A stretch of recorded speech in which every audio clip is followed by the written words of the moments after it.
Kaachiel kod Hana Cheptumo kaachiel kod jogoro mongirore 14 mochamo muma mano motelo ne chako tich ayanga e migepe mopogore opogore mane ogwel gi winjo kanyo kaka jatend piny Kenya William Ruto loso ka koro orwako gi ayanga e bucha ted migepe ka koro gintiere kod ting' maduong' ahinya mar neno ni gitiyo ne jo Kenya e yo makare. Winjo kanyo ka jatend piny Kenya William Ruto nochako kod chwalo ne gi puoch kaachiel kod paka kotudore kod chenro malach mane gikale mano ma kapo gichamo momodichi makawuono parni ne gichope nyima kamitis mopogore opogore od bura mar mondo mi od bura puodhgi od bura no sepodhogi emomiyo odichi makawuono koro gichamo muma ayanga. Kata kamano nyakwara Ramogi ajwanga no ka thuolo marwa oserumo ahinya okinyi makawuono e chenro mar Mbaka Oromo okinyi makawuono no winjo bedni watwaka kotudore kod yuarruok ewi agucho menda mano mar NGCDF. Kata kamano kaluore ni thuolo marwa osedhi ahinya ok wabibedo kod nyalo mano mar bedo kod twak maket kod mano kaluore ni twak makamano wanyalo kata chwale odiochieng' machielo mar mondo mi wabua go mbaka ewi gucho menda mar NGCDF ma governors kaachiel kod jod bura osebedo kalaro. Wang'eyo ni od bura do mamalo ne oseyango ni agucho menda mar NGCDF en ataro mar cheka. Kata kamano jod bura osebedo ka otayo menda makamano. Kata kamano governors ne okichore gi chien ka giwacho ni gin gionge kod gombo moramora mar tayo agucho menda mar NGCDF. To in kaka japenya paro mari en mane kotudore kod agucho menda mar NGCDF? Mana kaka senyisi ni thuolo marwa okinyi makawuono orumo ok wanyal bedo kod twak maket kod mano kaluore ni twak makamano dwaro saa mabeta wanyalo wacho ni malach matin. Kata kamano okinyi makawuono nantiere kae kod welo adek, nantiere kae kod wakili Peter Simba Wasaga, nantiere kod Kevin Osido jatatije mano mar County Governance Watch kaachiel kod Easter Chieng jalony e weche telo matudore kod wachiel kachiel ka intiere studio marwa e county ma Kisumu. Omiyo thuolo matin mwadong' godo kapok oromo saa 5 mar onyango dago mar mondo mi awinja ne pach welo mantiere godo kinyi makawuono kotudore kod nyasi mar chamo muma motimore e kar jot mano mar jatend piny Kenya William Ruto mano ma buore Nairobi kaya chak kodi Easter achieng ka intiere studio marwa e county ma Kisumu okinyi makawuono ichiw nade. Waneno kanyo ka nitiere ten migepe ariyo mano Geoffrey Ruku kaachiel kod Hana Cheptumo mochamo muma odiochieng' makawuono kaachiel kod jogoro mongirore 14 mochamo muma kaluore ni koro gibro bedo ka gichako tich ayanga odiochieng' makawuono.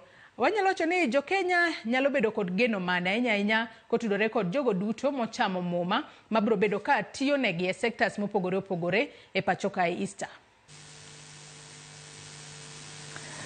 Erokamano ahinya.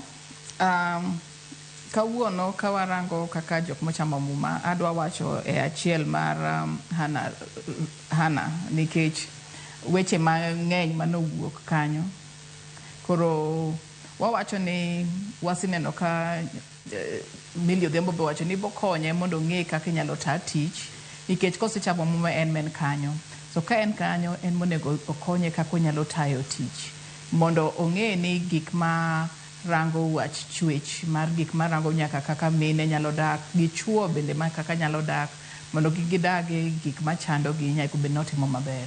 So kar mano wasitimo kamano to nego bende warango bende ni omenda manyalo tayo gigi bende ni kanye nikech ken kanyo wayudo ka department ne mar gender samoro ok yud pesa ma ber ma ayanga koro ber ka bende wapenjo ni sama koro wayude wasidwaro CS mar gender igni koro samen kanyo wabo yudo gender responsive budgets wabo yudo budget makonyo tayo wa kaka nego beni tayo wa. Erokamano. Wacho kanyo makarenye yena mar mondo mi arwaka ni wakili Peter Simba Wasaga kaachiel kod Kevin Osido bende twako kinyi makawuono e thuolo matin montiere godo kinyi makawuono. Achak kodi Kevin Osido in kaka jatatije mano mar County Governance Watch kendo erokamano ahinya kuom chopo studio okinyi makawuono kata bedo ni thuolo marwa oserumo ahinya. Gazet okinyi makawuono nokondiko kanyo ni unfit but approved. Jogo mochamo muma odiochieng' makawuono adiera king'iyo gi kar romre margi 16 mano kaketo jogoro mongirore 14 kaachiel kod jotend migepe ariyo mochamo muma bende giromo mano ne sectors mopogore opogore migepe mopogore opogore mane opod negi lemo mondo gitele. Erokamano ahinya Joyce. Gima chandowa e Kenya pinywa ma Kenya kae en ni pok wasebedo gi ratiro malong'o ma wanyalo pogo godo siasa kod tich malong'o mar tiyo ne jopiny kaluwore gi weche ma sirikal mantiere ofis owacho ni dwa ni mondo otim.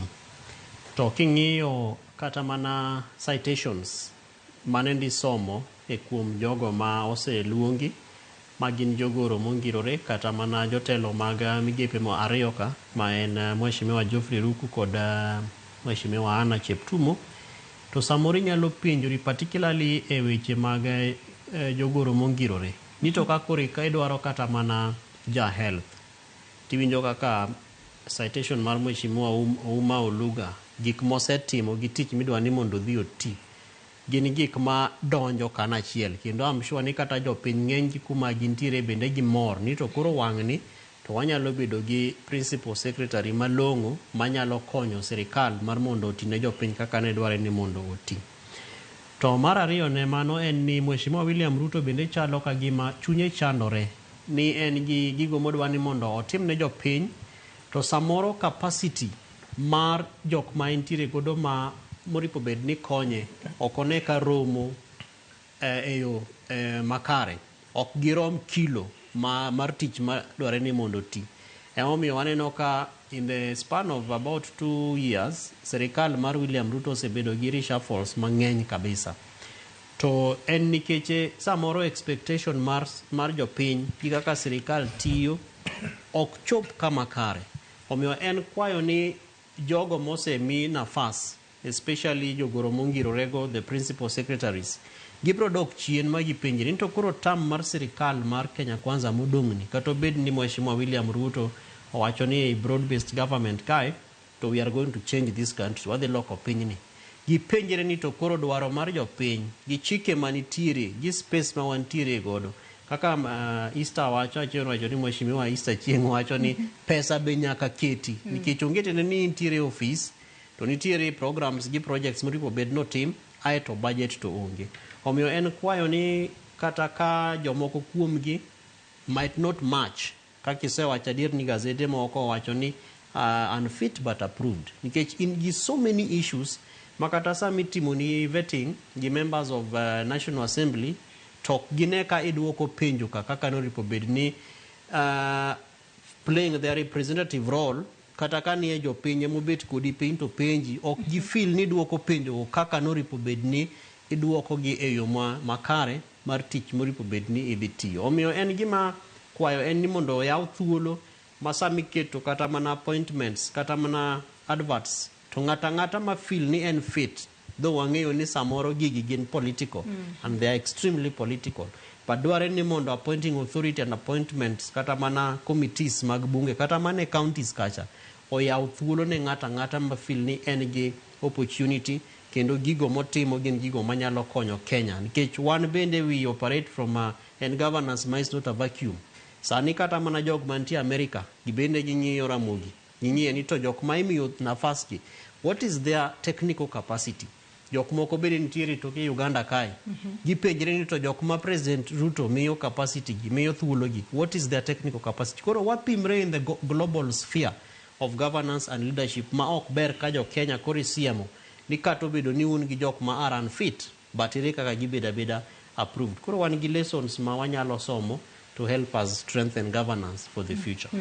Wakili Peter Simbawasaga karo waketu wako kinyima kawuono. Nyalo bedo ni od bura timo mana ticha mano mara katiyo kod dongere rubber stamping gino ma sirikal mamalo dwaro. Kaluwore ni adiera kwa ng'iyo kata kit kaka jogo mochamo momodi chemba kawuono ne duoko penjo. Nyalo keti kod penjo moro na diera itimo ing'iyo gi kaluwore kod lony kose ni teka ni jatend penya nose yiero gi kata nose walo gi koro owinjo bed ni wakalo. Kaito japiny moro nyalo bedo ni penjore ne waneno ka otim lokruoge mamoko eten migepe katiyo kod ranyisi wang'eyo Adan Duale nogole migao mar aluoro tere migao no mano mochung' ne weche go mag thieth. Ang'o miyo gino ok gichamo machik wacho nang'o kotudore kod mar. Erokamano maduong' Joyce kuom rwaka e twak ma kawuono. Mokwongo we akaw thuolo ni mar chiwo otena mar poch gi pak ne jotend migepe mochamo ma kawuono kachiel kod principal secretaries. Mano en an opportunity magiyudo to serve the nation and to uphold the constitution. Nikech katiba wacho ni every state officer is subject to the Constitution. The Constitution is the supreme law. Koro, having said that, nitiere gima be nyaka koro wang'e ni prior to 2010 ne wan gi gimiluongo ni parliamentary system. Parliamentary system ka en ni cabinet secretary dalo ka noluongo ni ministers ne bedo appointed from the National Assembly kata Parliament nikech ne wan gi unicameral legislature. Koro manyiso ni ndalo ka before 2010 cabinet secretary was comprised of politicians and there was a lot of politics. Koro mondo mine ma thiedhi ne joneno kata the experts mane biro gi katiba noneno ni involvement mar politicians as cabinet secretaries one kelo conflict of interest nikech gimokwongo ni they have an allegiance to their constituencies, their people mano yierogi, and they may not also be very impartial mondo bi gichiw iwacho point moro makare ahinya kanyo to be iparo ni tuo ni osethiedhe yo makare adiera kalo ni wang'e ni Geoffrey Ruku en jod bura mano mambere no to gole kacha sani okete kaka jatend migepe. Iparo ni weche mag siasa kod bedo jotend migepe osepogore adiera kaka ne seche moko idwa keti e pacho kae. To kata wan gi ariyo kuom manoka Mheshimiwa Mbadi pok gi yo makare. Koro no bedo gi presidential system wacho ni oyer technocrats jok ma are not in politics are not holding any position in the National Assembly. Koro waneno ni nitiere gimomiyo the framers mar the constitution no wacho ni wadhi that direction but gima also disappoint over the days kaduoki iyudo ka the president pod dhi mana kuom politicians.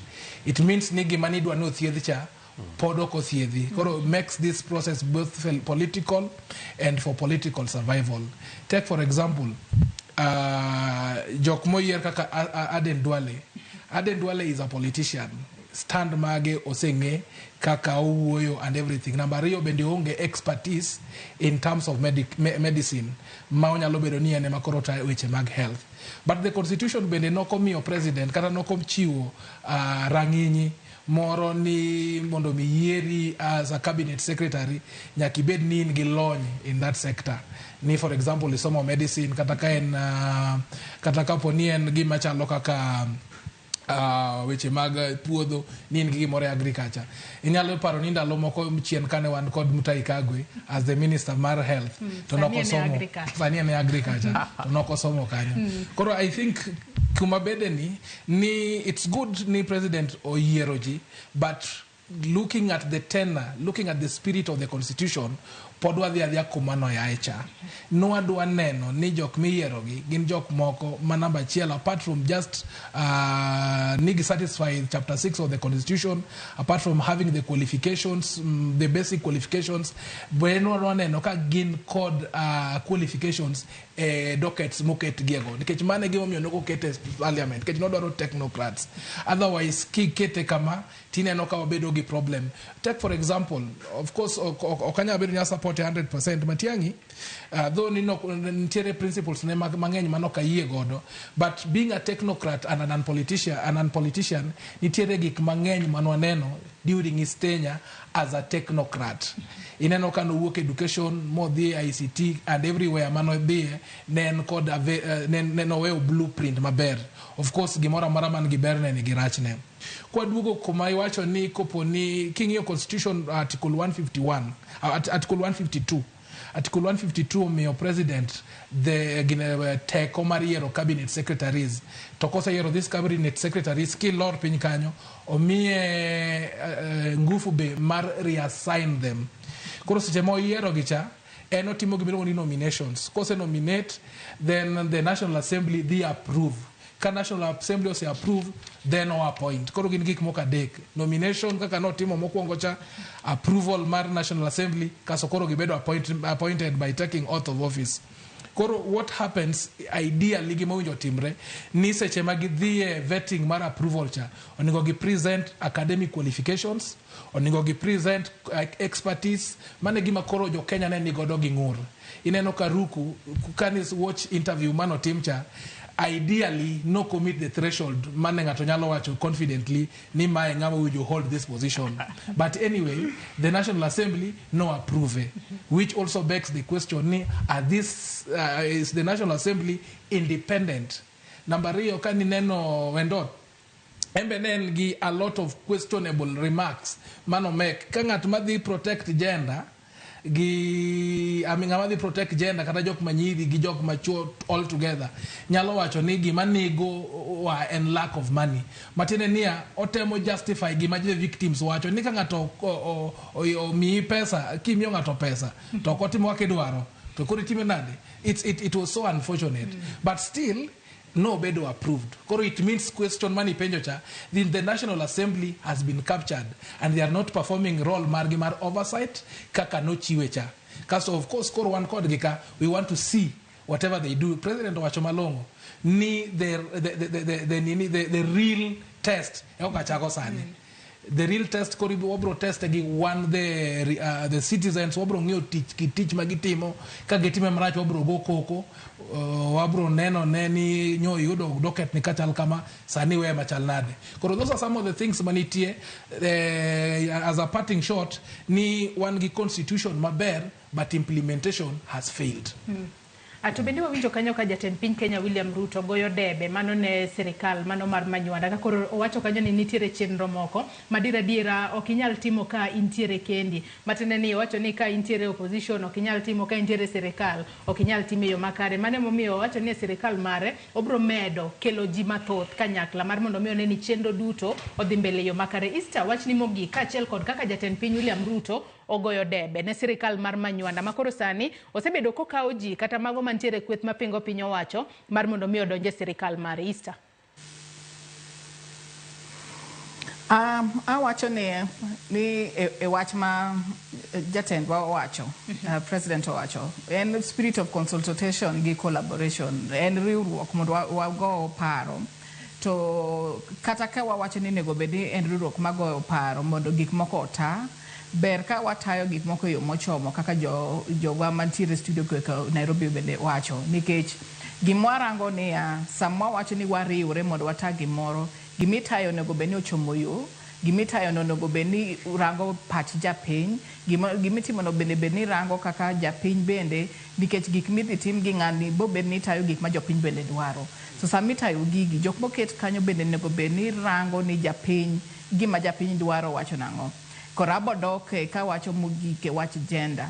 Wacho mar gender wasibedo kwa rango kabisa. So ngama tayo weche mag gender and development. Ngama bet kanyo nego benien ngama ng'eyo rango ni e kind chwech ji, e kind kaka ji gik midwaro, e kind kaka gik ma wasibedo kwa wacho kaka mine ma Kenya chakri manene ni ng'ato nyaka bed kanyo. Beyo borango gik ma ji dwaro.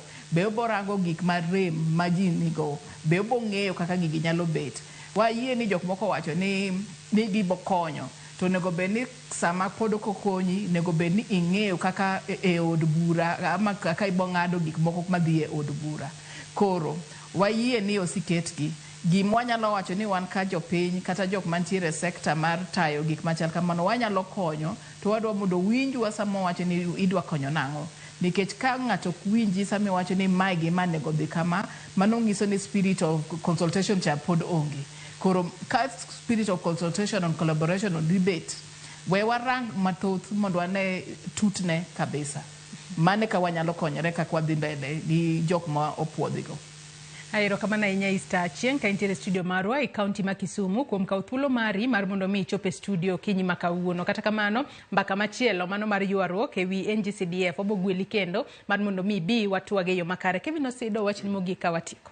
An wachna mogika Joyce en kwayo jatelo mar piny ma Kenya ni sama katiba maber mane jo Kenya omire ni ochiwo thuolo mar mondo jotine sirikal to wek keto thuolo mang'eny ne jo siasa nikech wantiere gi sectors mopogore wantiere gi networks manyalo mentor and breed proper technicians manyalo konyo President William Ruto mondo otitije e yo makare to kidhi kiketo ne jo Kenya ni miya uru ng'ato manyalo konyo ma kori igolo jo siasa oko nikech kata samo loso to emphasize broad-based government. Mowacho ni gini to kwanyal timo kendwa, kati bede opposition, kati bede angono. But dware ni mondo ng'e ni Kenya is a pure presidential system. Manyiso ni wantiere gi tienge mopogore opogore adek matiyo ne jo Kenya maen executive, judiciary, legislature. To legislature kacha